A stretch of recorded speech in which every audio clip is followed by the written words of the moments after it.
Halloween's supposed to be fun. Costumes, candy, decorations, people laughing in the streets. It's the only night of the year when nobody questions the knocks, the footsteps, or the shapes standing in the dark. We just tell ourselves it's a trick-or-treater, a prank, a shadow. And maybe most of the time, that's all it is. But every so often, it's not.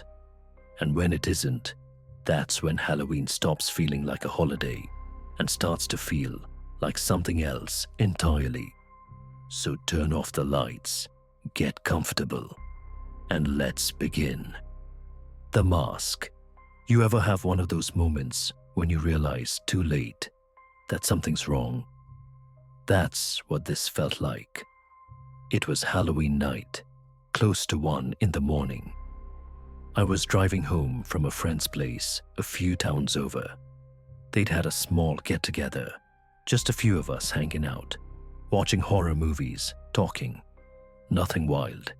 I remember being tired but relaxed. That warm buzz you get after laughing too much. The road I take home is long and empty. It cuts through farmland, a few patches of woods, then runs straight into my neighborhood. No streetlights, no traffic, just darkness and the sound of the tires. I've driven it hundreds of times, but that night, it felt different. The air had that thick October chill, and fog was starting to roll across the fields. About 20 minutes in, my high beams caught movement ahead. Someone walking right in the middle of the lane. At first, I thought it was a drunk kid from a party. That stretch of road leads nowhere, and the nearest house is miles off. I slowed down, thinking maybe he needed help. When I got close enough for the headlights to really hit him, I realized he was wearing a mask, a full white one, no colors, no fake blood, no costume, just a smooth white face with 2 eye holes. It threw me off for a second. The person wasn't moving to the side or waving for help. He was just slowly walking, straight ahead. I honked once, expecting him to step off the road. He didn't even flinch. Something about that tiny detail made my stomach turn. I can't explain it, but it was like every nerve in my body decided to wake up at once. I slowed almost to a crawl, trying to decide whether to stop or go around. That's when he turned his head, slowly, just enough that I could see one of the black holes of the mask catch the light. I felt my throat tighten, like I couldn't swallow. It wasn't dramatic, no sudden movement, no jump scare. It was the slowness that did it. It was too deliberate, too aware. I pressed the gas and started to pass, keeping as much distance as I could. The car crept by, and for those few seconds, he kept that same angle of his head, following the car. Once I was clear, I sped up without meaning to. I checked my mirror, and he was still there, now standing on the road, not moving, not trying to leave. Just a pale face floating in the dark behind me. By the time I got home, my hands were shaking so badly I could barely get the key into the lock. I didn't even turn on the lights. I just sat on the couch, trying to calm down, telling myself it had to be someone messing around. But it didn't feel like that. It felt targeted, personal somehow. The next morning, when I walked out to the car, there was something on the back passenger window. A handprint. It was clear as day, 5 fingers, smudged in the morning dew. I wiped it once to make sure it wasn't from me earlier. It wasn't. It was on the outside, pressed into the thin layer of dirt on the glass. Whoever it was, they touched my car after I passed them. I can't drive that road at night anymore. I tried once, about a month later, and had to turn around halfway through. Every time I think about that white mask just standing there, it's like my chest gets tight all over again. The pumpkin, my neighbor Mark, loved Halloween more than anyone I've ever met. He was one of those guys who planned his decorations a month in advance, always trying to outdo himself from the year before. Fog machines, fake tombstones, those motion sensor witches that shriek when you walk past. His house was the one all the kids stopped at first. The year before last, he'd gotten this massive pumpkin. Must have been 40 pounds easy. Perfect shape, perfect color. He told me he'd found it at some farm an hour out of town.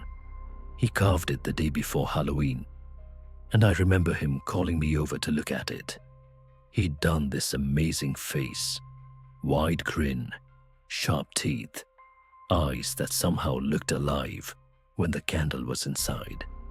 I remember laughing, telling him it looked like it was daring someone to come closer. He said, "Good, that's the point. That was the last time I saw him alive." Halloween day came, and everything was already set up on his lawn. The fog machine running, the speakers playing those ghost noises, the pumpkin glowing bright on the porch. But something felt a little off. Usually, Mark was outside talking to people, handing out candy, making jokes. That night, he wasn't there. The house was lit, decorations on, but no Mark. I figured maybe he'd stepped inside for a bit, maybe to grab a drink or take a break. But as the hours passed, I realized no one had seen him all evening. Kids still came up, took candy, moved on. That big pumpkin kept flickering, the light inside it steady as ever. I remember standing by my window around 11:30, looking across the street at his house. The fog was drifting around his yard, that same creepy laugh track playing over and over, and that pumpkin grin cutting through the dark. It should have been festive, but it felt wrong, like a stage still lit long after the actors left. The next morning, I woke up to sirens. 2 police cars and an ambulance were parked in front of his house. I went outside, half asleep, and saw them carrying out a stretcher with a white sheet over it. I didn't need to ask who it was. Later that day, one of the officers told me he died sometime the morning of the Halloween heart attack in the kitchen. They said it probably happened quickly, which meant everything we saw that night, the fog, the sounds, the pumpkin burning, had been running by itself. That image still gets to me. That pumpkin he was so proud of, sitting there glowing all night while he was gone.